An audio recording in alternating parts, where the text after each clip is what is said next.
Friends, how many times it has happened that something bad was happening in front of you, and to avoid that evil, you ignored it and got busy in your daily work?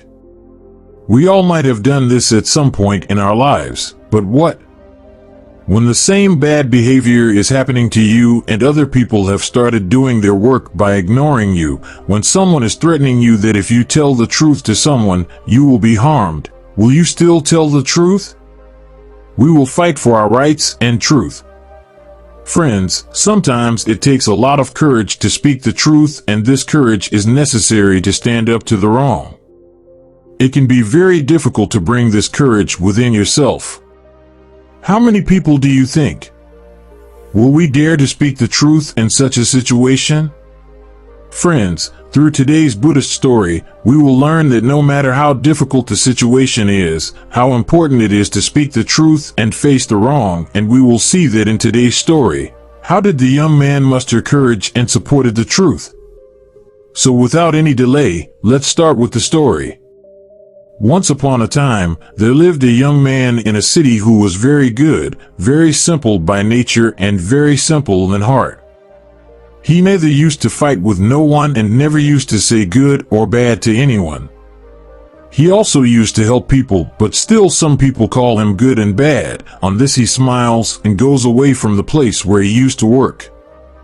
Even though he was paid a very low salary, he would never oppose his master, but would laugh and follow all his orders and work with full dedication. Because of his goodness, everyone who met him would try to suppress him. Due to his simple behavior, people used to call him crazy, and many even say that he will never be able to do anything in his life. He is very simple, and in today's times, he is so simple. It is also not a good thing. That young man was poor, but he never complained to anyone. He used to collect money by doing jobs so that he could come out of his poverty. But whenever he tried to come out of poverty, some people would come and take away his money. Sometimes his relatives would come, and sometimes one of his relatives would show his pain and narrate his pain and take away every rupee he had saved, and the young man would not be able to do anything. He would only think that he is a good man, and good men never oppress anyone, they never oppose anyone, they are happy in themselves and also help others. It is a matter of one day that he convinces himself of all these things. He saw that one of his friends has become very rich today by committing dishonesty and wrongdoing like theft and dishonesty, and he has immense happiness. He has money, and the society also respects him. He neither donates nor helps people. Rather, he tortures others, he forcibly loots people's money and even shouts at them, yet this society likes him. But I am a simple person, I am a good young man, yet I don't like anyone. If I don't do it, everyone thinks I am crazy, and there is only sorrow in my life. The young man was thinking this in his mind, and then another thought arose in his mind. He started thinking whether I should adopt the path of evil. One day he was working at his master's house when suddenly a valuable item fell from his hands and broke. On this, his master scolded him very much, beat him, and said that you will stay at my place for 1 year from now. You will have to work for free. Don't you know how valuable this thing is? From now on I am not going to give you any money for 1 year. The young man was crying and pleading, but his boss did not listen to him. He went home crying. He was going on the same route. A Buddhist monk was also passing by. When he heard the cry of that young man, he came to that young man and said to that young man, "How did all this happen? There are many wounds on your body. I will bring you ointment." Saying this, the monk applied some herbs on the young man's body, which gave him some relief from his pain.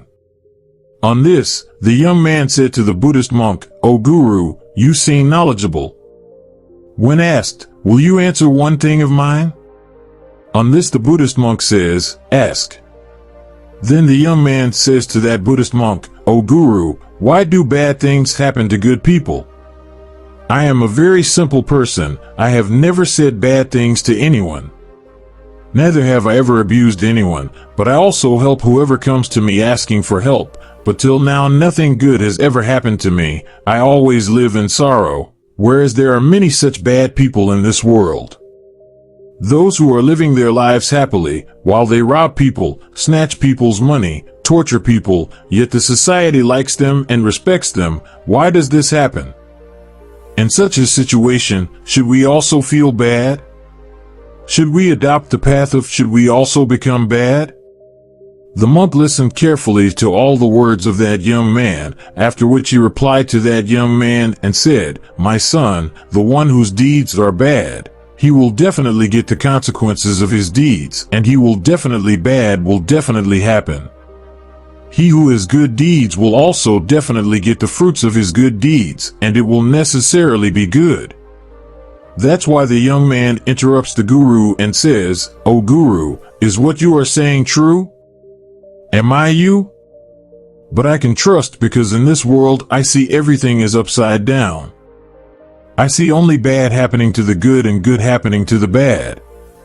On this the Buddhist monk says to the young man, "What I said is absolutely true. And in the future you will know this very well." Having said this, the Buddhist monk left from there. The young man sat there for some time and kept thinking about the words of that Buddhist monk, and he was thinking, "Come to me. Neither wealth nor money, nor the respect of the society, but I am a good person and I will definitely get the fruits of my goodness someday."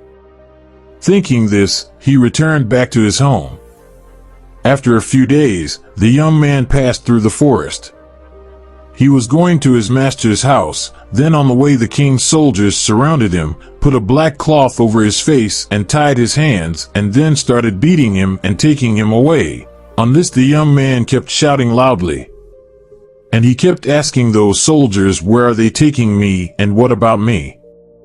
He was repeating the same thing again and again, but the soldiers did not answer anything of his. They just started beating him and taking him away for a long time. That young man kept asking the same question. Then a soldier answered him and said, "You fool, don't you know that the king has given you death sentence and has said that we should take you to a high mountain and throw you down? So we will throw you on a high mountain. We are taking you towards the place from where you will be thrown down." Saying this, all the soldiers started laughing. Now the young man once again says to those soldiers, "But what have I done? What is my fault? Let me meet the king once. So I want to know what is my fault for which I have been given this punishment. I have not done anything." Then the soldier laughs and says to the young man, "We all know that you have not done anything, and knowing your last wish, if you want to know the everything, then listen carefully. Actually, the thing is that the king had given death sentence to the thief this morning, and we had to take him from the hill and throw him down, but that thief was very clever. That thief told us that, if we leave him, he will give 1,000 gold coins to all of us, so we left him, but we have to fulfill our duty, we have to fulfill the king's order. So we have to throw someone from there so that the news can reach the king that the thief has been sentenced to death. That's why we caught you, and who better than you can we find? You neither have anyone in your life to inquire about you, and we can't even catch you. He will not be able to find it, and the king will also never know where that thief went, so take the name of God and die peacefully." The young man was shocked to hear this from the soldier.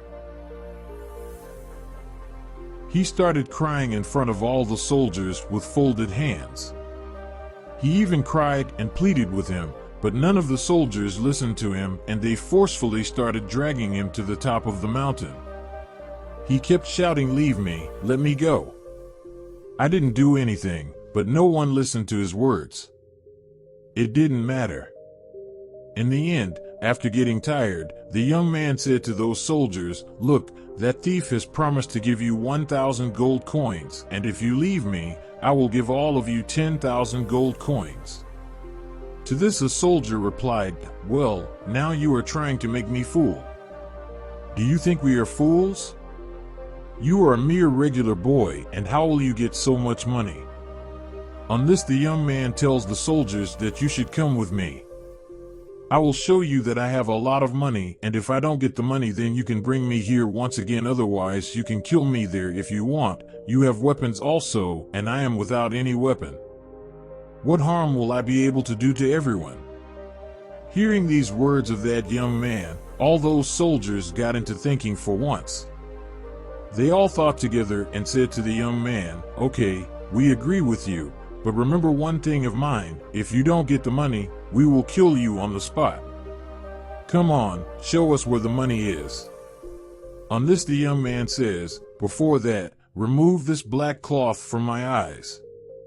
Without this, how will I be able to show you the way?" Those soldiers obeyed the young man. The black cloth was removed from the head of that young man. After that, the young man took them all to a cave. The young man was very familiar with that cave. That cave looked very simple, but inside it was a maze. Whoever went inside once, it was impossible for him to get out from there. That young man takes all those soldiers inside that cave, and as soon as he gets a chance, he deceives them and goes out of that cave. And all those soldiers remain trapped in that cave. That young man was scared and running fast through the forest. He was afraid that those soldiers were chasing him. If he left that cave, they would kill him. We will catch him. That is why he was running fast. Then on the way he saw the same Buddhist monk. Then he ran towards that Buddhist monk, and the young man said to that Buddhist monk, "O Guru, you had said that the one who has bad deeds, one who has good deeds will get bad results, and the one who has good deeds will get good results. But today I have seen this and also known that only those who have bad deeds remain happy, and as for those who do good deeds, they remain happy throughout their life." After this, the young man narrated the entire incident that happened to him to the Buddhist monk, and then asked the Buddhist monk, "Now tell me, what bad deed did I do to which I was getting death sentence today, and that too?" On this, the Buddhist monk smiled and said to the young man, "My son, your deeds are bad. That is why you have to bear all this." Hearing this, the young man was a little surprised and said to the Buddhist monk, "O Guru, what are you saying? I have never done anything bad to anyone. I have never even said bad words to anyone. Then how can my actions be bad? I have not done any bad thing, neither have I stolen nor from anyone. Dishonesty, I did not even harass anyone. I did not even say good or bad to anyone. Then how can my actions be bad?" On this, the Buddhist monk says to the young man, "Not fight for your rights is also a bad action, but someone commits atrocities and you don't protest against him. Isn't this a bad deed? Not to commit atrocities on anyone, but to remain silent after seeing others being tortured is also a bad deed. To remain silent even when it is right, isn't it a bad deed? We are powerless and helpless. Is it not a bad deed to bow down before the truth again and again, thinking that who will help us? To see that there is pleasure in evil is also a bad deed. Now I ask you a question, tell me which of these. This work is such that you have not done it till now." Hearing all these words of that Buddhist monk, the young man was stunned. He could not understand anything as to how to answer this question of that Buddhist monk. After thinking for a long time, he says to the Buddhist monk, "O Guru, you are speaking the truth. I have done all these deeds and you are right. All these bad deeds have been done by me, and I always considered myself a good person. I always helped people. I never raised my voice in front of anyone, and I used to think that I am a very simple and good person, but I did not know that knowingly or unknowingly I was doing bad deeds."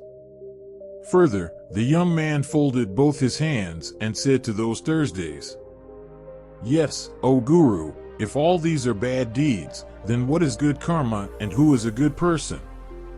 Answering this question, the Buddhist monk says to the young man, "My son, who always stands with the truth, who helps people, who sincerely lives his life.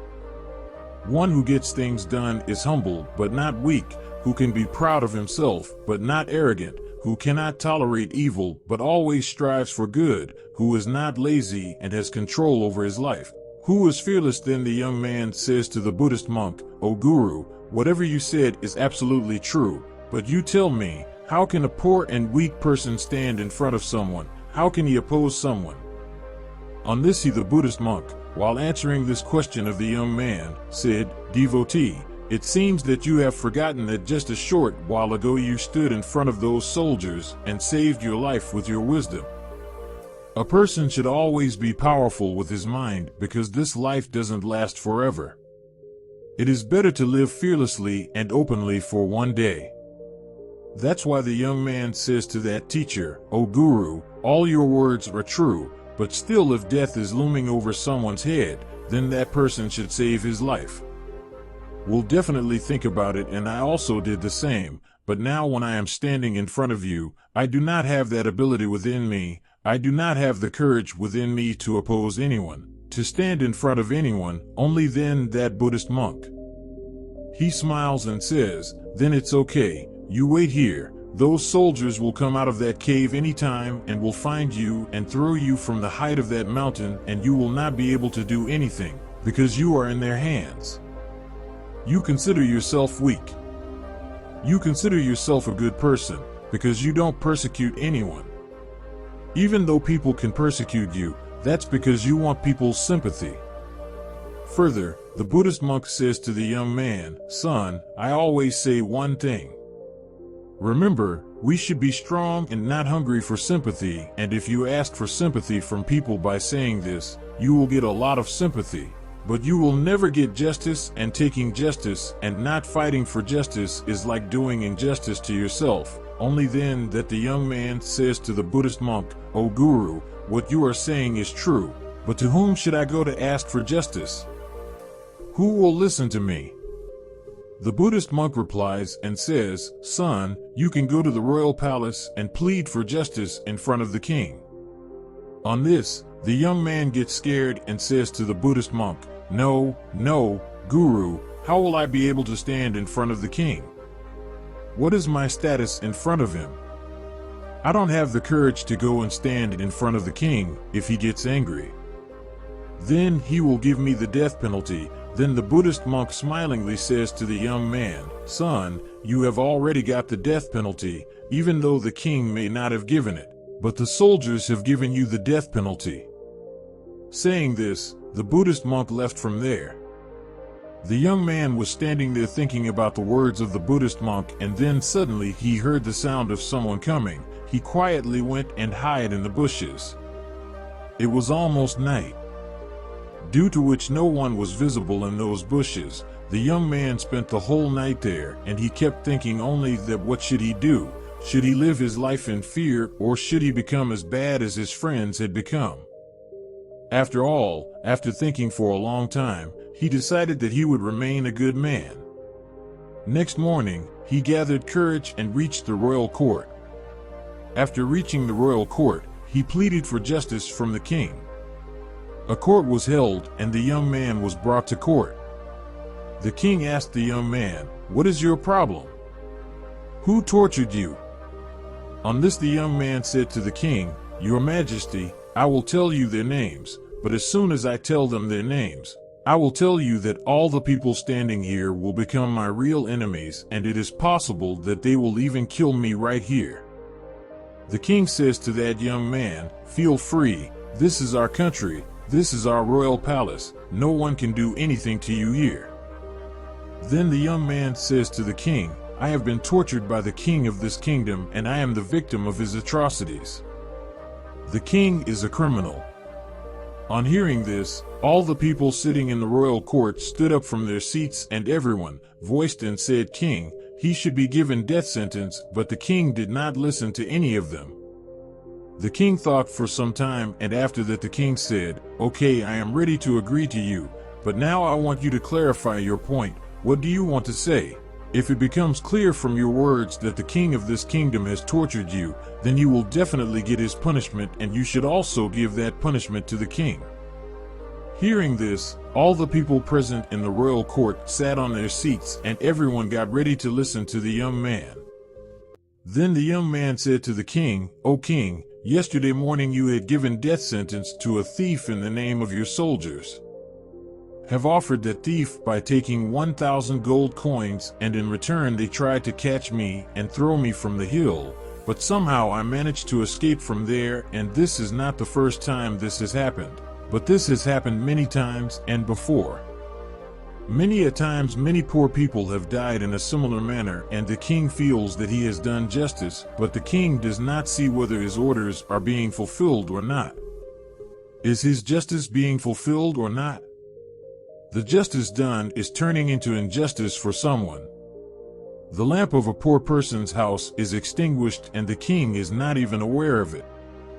The king is only engrossed in his life. He doesn't even have time to come out of his palace.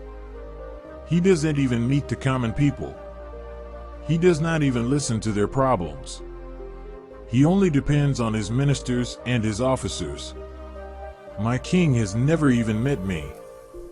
He is far away from me, and my voice never even reaches him. Had I not come inside by paying a few rupees to the guard standing outside, all the people present in the royal court were surprised to hear this. The king was also very surprised to hear this, so the king ordered the minister and said that it is true.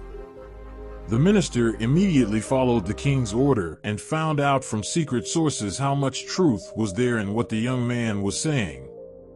After a few hours, the minister came to know that what the young man was saying was truth. It is absolutely true, and he came and told this to the king. The minister said to the king, "O king, what this young man is saying is absolutely 100% true. The thief to whom you had given death sentence yesterday was roaming outside, and we saw him once. He has been caught again, and he has also confessed that he was the one who had given the money to the soldiers so that they would let him go, and we have also arrested the soldiers who had taken that money." Then the king tells the minister that all the criminals should be presented in the royal court. On the orders of the king, all those criminals are presented in the royal court. Only then the king says to that young man, "We are your criminals. Tell me, what punishment do you want to give us? Whatever punishment you give us." We happily accepted it. On this the young man said to the king, "O king, you are the king of this kingdom, so only you can give punishment. We can only request, and I have come to you today with this request, that you should take care of the people. You should meet them from time to time, and arrangements should be made in such a way that poor people like us can meet you directly and express your views." On this, the king ordered the minister and said that the minister should also arrest those courtiers who, after taking money from this person, he was allowed to come inside. The minister followed the king's order, and those courtiers were also presented in the court.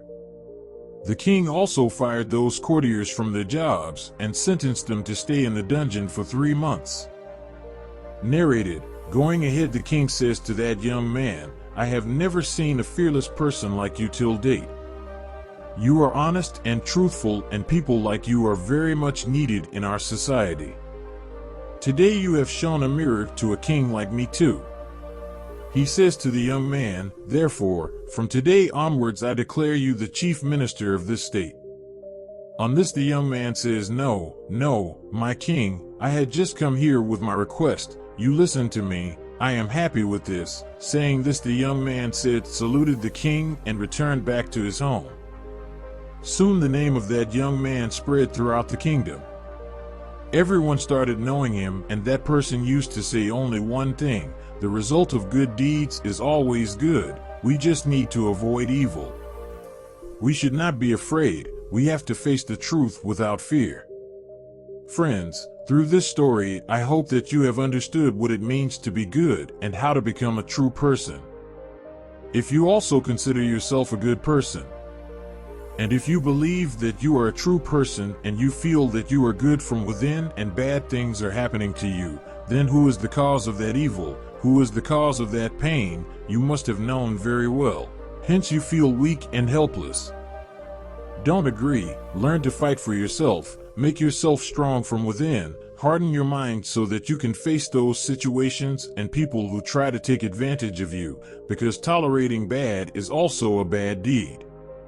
Friends, you have learned today's lesson. You can tell me in the comments what you learned from this video. With this, I hope that you liked today's video. Then share this video with the person who needs to hear this story and immediately like the channel. If you subscribed, then let's meet again in another new video with a new message. Till then, take care of yourself. Thanks.